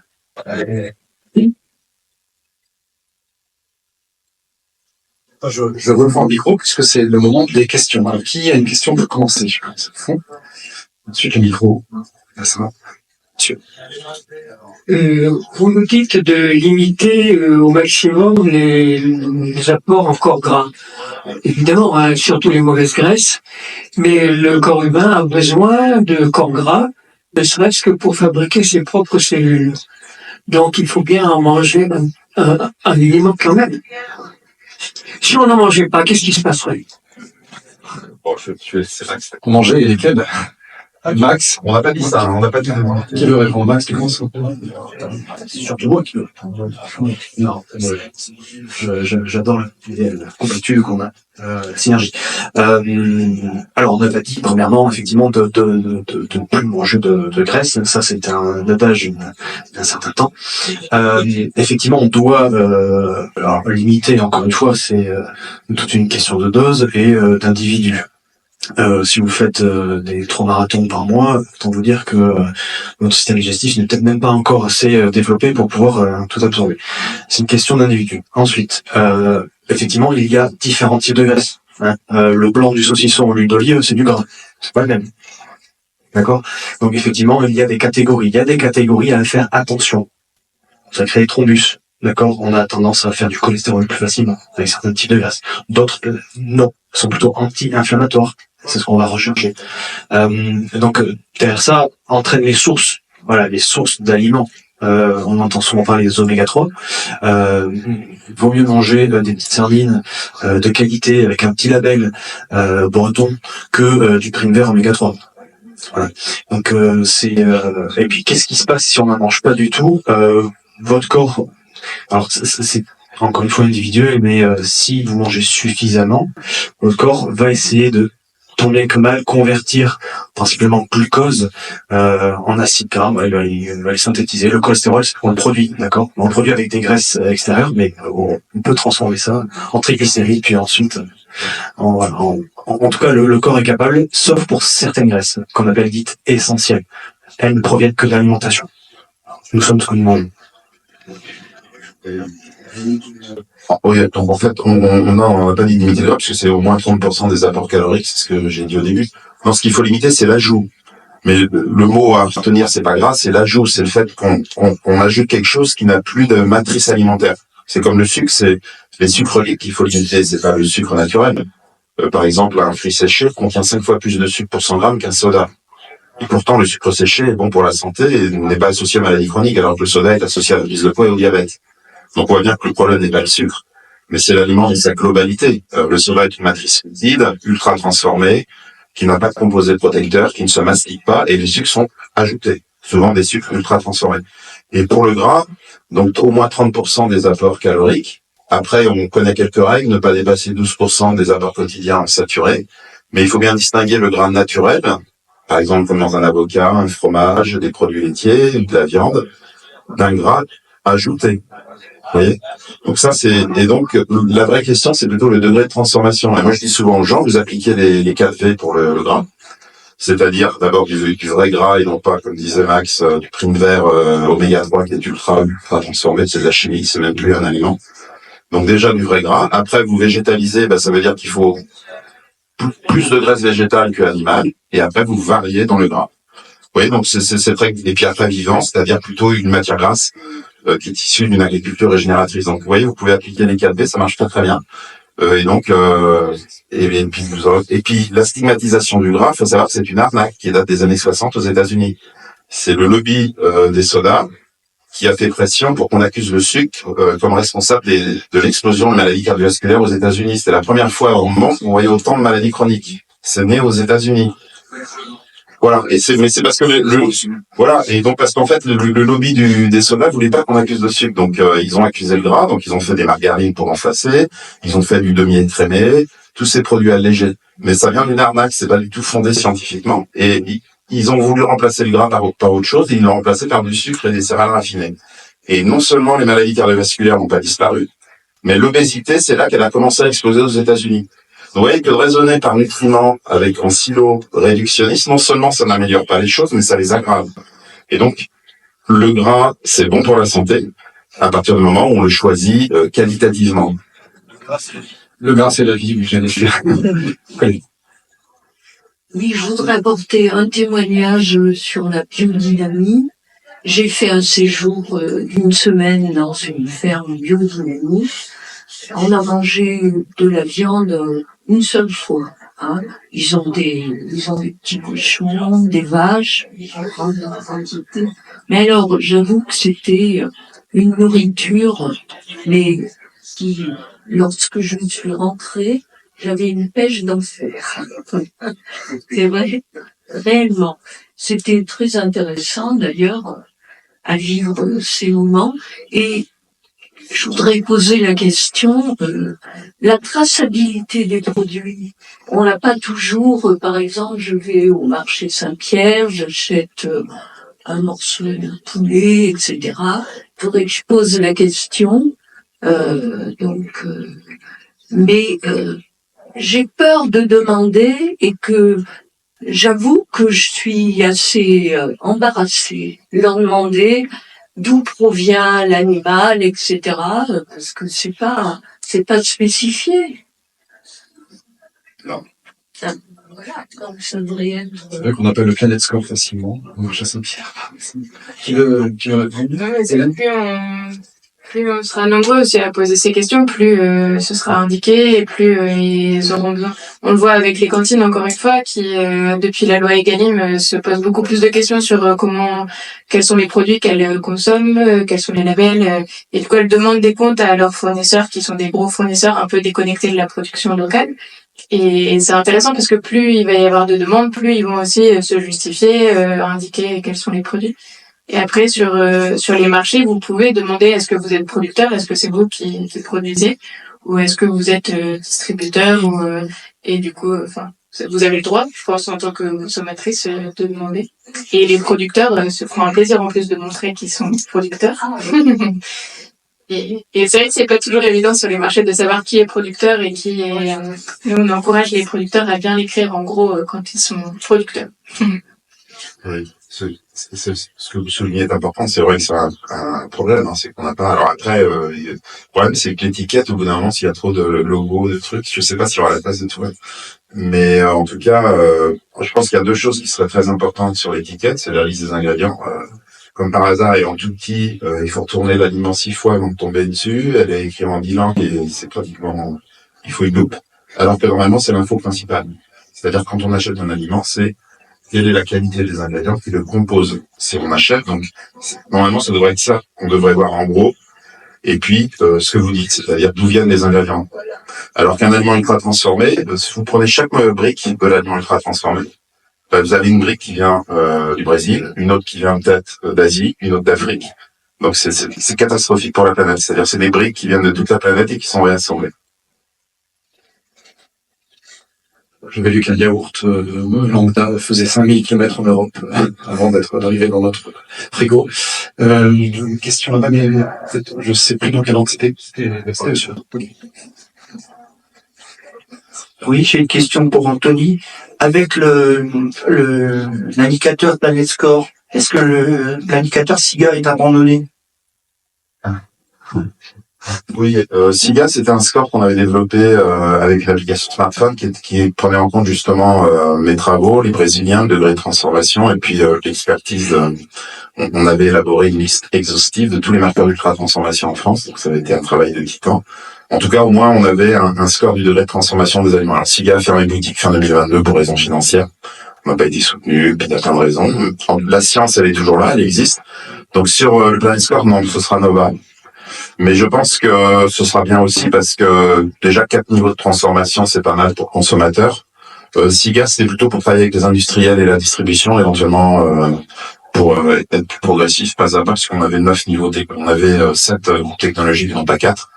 Mais le Planet Score, oui, pour répondre à votre question, ce sera Nova, mais pour l'instant, je crois qu'il est pas encore sur l'étiquette, mais ce sera pour plus tard. Je pense que c'est plus en réflexion souvent. Nova, qu'est-ce que c'est? C'est la structure. Oui, Nova, c'est la classification brésilienne du degré de transformation. Donc Nova 1, c'est brut peu transformé. Nova 2, c'est les ingrédients culinaires, sel, enfin ce qu'on mange pas tel quel, hein, on mange pas une assiette d'huile ni une assiette de sucre. Donc c'est ce qu'on appelle les ingrédients culinaires.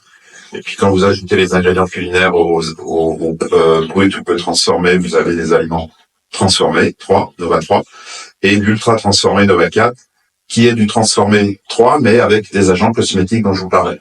Pour imiter, parce qu'en fait la vocation de l'ultra transformé, disons les choses telles qu'elles sont, c'est d'imiter les vrais aliments. Les formules infantiles imitent le lait maternel, les arômes de fruits, les vrais fruits, les steaks végétaux, la vraie viande, les fromages, les fromages. Vous remarquerez où les céréales petit déjeuner pour enfants, les muesli, qui sont plutôt de bonne qualité, ou alors le pain de mie, qui est un aliment ultra transformé, le vrai pain. Donc, la vocation d'ultra transformé sur la planète, c'est de remplacer progressivement tous les vrais aliments pour que toute la population mondiale consomme ces aliments. Et c'est pour ça qu'aujourd'hui, ils vont dans les pays émergents et en développement, parce que le marché est énorme. Ils n'ont pas encore, alors que chez nous, le marché est saturé. Mais là-bas, il y a le marché est énorme et progressivement, ils vont essayer de remplacer la street food à partir de vrais aliments par ultra transformés. Donc, par exemple, en Inde, on voit, avant la street food, c'était des produits indiens locaux. Là, maintenant, on voit apparaître des barres chocolatées, des chips ultra transformés, parce qu'en fait, ou par exemple, Nestlé envoie des barres flottantes en Amazonie pour aller nourrir, avec des supermarchés flottants, les indigènes en forêt amazonienne. Donc, en fait, voilà, si on les laisse faire, ils veulent vraiment remplacer auprès des plus jeunes les vrais aliments. Et donc, il faut vraiment se battre. C'est pour ça que je me bats. Je poursuis. Monsieur. Alors une question pour Maxime qui est relative au poids alimentaire en fait, à la quantité en fait. Je sais qu'il y a des personnes qui vont jusqu'à peser leurs aliments. Voilà. Est-ce qu'on peut pas avoir aussi une forme de rééducation de ce que nous dit notre cerveau en fait en termes de à quel moment je m'arrête de manger, à quel moment mon corps a adressé en fait. Merci. Oui, bien sûr, il y a, de plus en plus, dans les pays occidentaux, on se dérégule.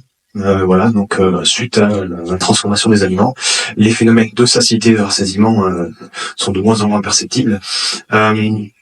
Globalement, ce que je vulgarise en consultation, il y a plusieurs étapes. C'est que la première, ça serait la première idéale, c'est de pouvoir cuisiner. On a l'introduction d'une phase céphalique. Voilà, on entend, on sent, et on commence déjà à saliver. Là, c'est le processus de digestion. C'est le début donc de la digestion qui permet d'envoyer des signaux au cerveau, prépare-toi à manger. Ce qui fait que quand on commence à se mettre à table avec une recette de qualité, d'aliments masticables, on a naturellement un laps de temps, et donc la tachyphagie se réduit, donc la quantité réduit pour le même niveau de satiété, de rassasiement, et donc de plénitude et de nutrition. Généralement, on arrive instinctivement à ce niveau-là, à se nourrir en état d'équilibre, sans avoir à peser. Ce qui fait qu'en fait, on s'autorégule. Voilà, donc on connaît tous des personnes qui, à la fourchette près, à la cuillère près, j'en peux plus, c'est bon. Voilà, moi je dis souvent, mon beau-père, vous le faites manger un cookie, en plein l'après-midi, il le pose, il va l'oublier. Parce qu'il est tout le temps en état, c'est rare, hein, j'entends aujourd'hui. Mais ça veut dire quoi? C'est-à-dire il a confiance en son environnement. On va pas le critiquer. Ouais, tu pourrais finir. Cette pression qu'on a plutôt dans les classes défavorisées. Parce qu'il va manquer, toujours. Il prend le temps, il est toujours rassasié, économiquement ça va bien. Voilà, donc c'est multifactoriel. D'accord? Donc pour réduire les quantités, la première chose, si c'est peut-être une question cachée personnelle pour vous, c'est plutôt d'essayer de se reconnecter en pleine conscience à son assiette. D'abord, peu importe ce qu'il y a, et ensuite, petit à petit, on change. Mais voilà, c'est se reconnecter, sentir, regarder, plutôt que de regarder la télé, le téléphone, tac, j'arrive le soir, j'ai pas le temps, les gamins, machin, un truc, on mange, on aspire tout, et on a un repas de marathonien avant d'aller au lit, quoi. Oui, mastiquer, c'est important. Si on a des dents, c'est pas par hasard. Et un système digestif, c'est pour déconstruire les matrices alimentaires. Donc, la matrice, on mange pas des nutriments, on mange des matrices alimentaires. Et donc, il y a un bouquin qui est paru il y a pas longtemps qui s'appelait Mastiquer, c'est la santé. Donc, en fait, je dirais qu'il n'y a pas vraiment besoin de peser. C'est-à-dire que si on mastique et qu'on mange des aliments bruts, peu transformés, voire normalement transformés, la régulation se fait naturellement. C'est-à-dire que alors, faut pas confondre la satiété et le rassasiement. Je crois que le rassasiement, c'est quand on a plus faim au sein d'un repas, et la satiété, c'est le temps où on a plus faim jusqu'au prochain repas. Donc, c'est deux concepts différents.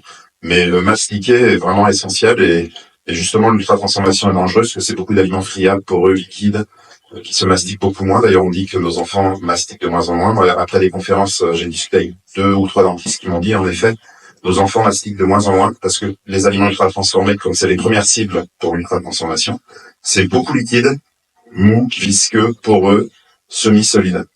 Toutes les versions d'un même aliment enfant-adulte, vous verrez que la version pour enfant est souvent plus ultra-transformée et moins masticable. Et ça pose un vrai problème parce que on stimule moins la croissance de la mâchoire.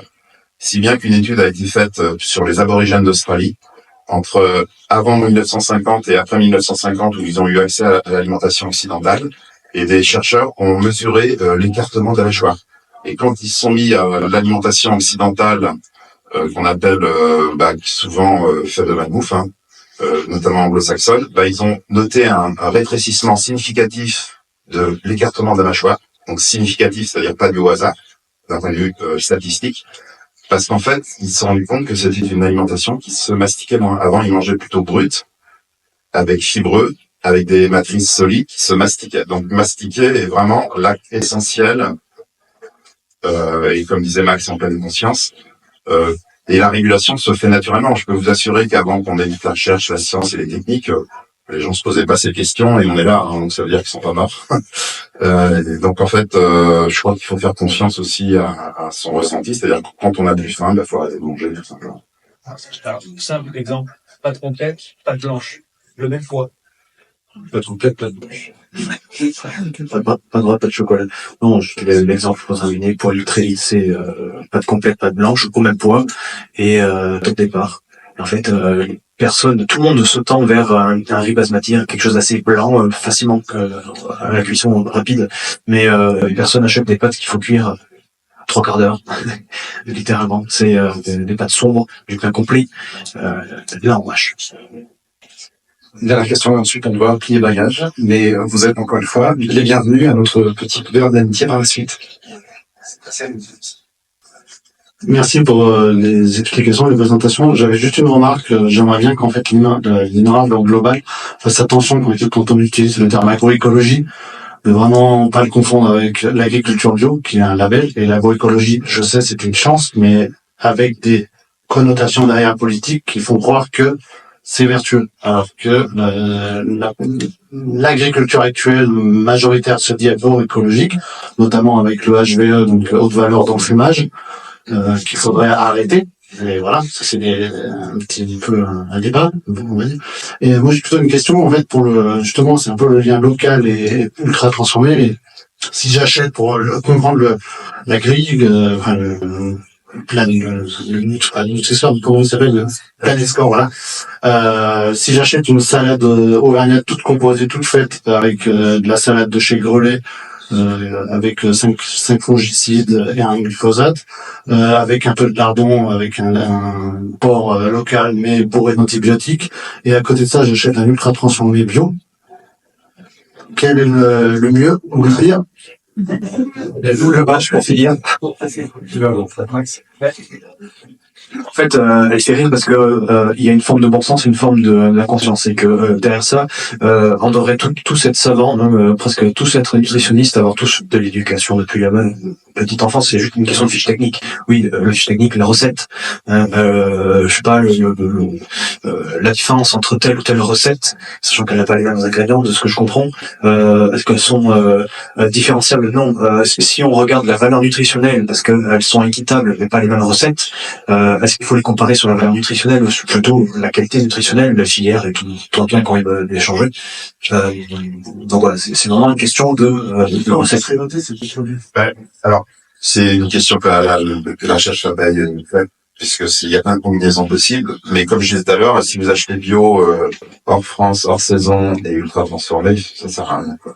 Par contre, le Planet Score devrait quand même permettre de répondre à cette question. C'est-à-dire que si c'est pas ultra transformé dans la barre du bas, et si les 3 autres barres, climat, pesticides et biodiversité, sont bonnes, vous allez cocher toutes les cases puisque c'est un indicateur holistique. Voilà, ma salade d'auvergnat, je la prendrai pas, parce qu'avec les fongicides et les antibiotiques... Ouais, mais sur le Planet Score, vous aurez justement dans la barre fongicide qui sera rouge. Donc après, c'est quelle barre on choisit. Donc l'idéal, c'est quand les 4 barres sont dans le bon sens. Mais quand il n'y a pas les 4 barres, alors j'en ai discuté un peu avec Sabine Bonneau qui est derrière. Bah après, ce sera chacun en fonction de son système de valeurs de choisir la barre qui lui paraît la plus importante. Parce que c'est vrai qu'on n'aura pas que des produits où les 4 barres seront bonnes. Ça, je suis d'accord. Je veux bien réagir juste sur le terme ça sert à rien. Après, si c'est agriculture bio, loin et en fait pour moi ça sert quand même à quelque chose, que ce soit en agriculture biologique ou que ce soit, parce que derrière chaque mode de production il y a des gens qui vivent autour et si on utilise parce qu'on dit souvent oui mais on peut acheter des bananes bio qui viennent de super loin, ça a aucun sens. Pour moi, ça a un sens parce que c'est une production qu'on ne produit pas de toute manière localement et ça a un intérêt de faire en sorte que le mode de production de ces bananes, il soit beaucoup plus respectueux de l'endroit où vivent les gens où il y a cette production de bananes et ça va éviter que ceux qui sont dans les bananeries se prennent des traitements de pesticides et du coup, pour moi, il y a quand même un sens. Et quel que soit le choix, moi, je privilégierais toujours le mode de production biologique parce que je suis convaincue que derrière, il y a des pratiques qui protègent plein de choses. On va s'arrêter là. Merci beaucoup, madame. Donc merci beaucoup de votre participation, merci à Océania et au Volcan. On se retrouve, si vous le souhaitez, à la prochaine rencontre le 13 février à 17h demain, tous en voiture électrique. Là aussi, on va bien s'amuser avec un point d'interrogation, on est d'accord, sur voiture électrique, sur tous, sur plein de mots. Voilà, vous retrouverez le compte rendu vendredi sur Tychographie, si vous voulez être prévenu par Ben. C'est à l'entrée. Merci encore de votre participation. Je crois qu'on a tout dit. Et merci. Bonne soirée.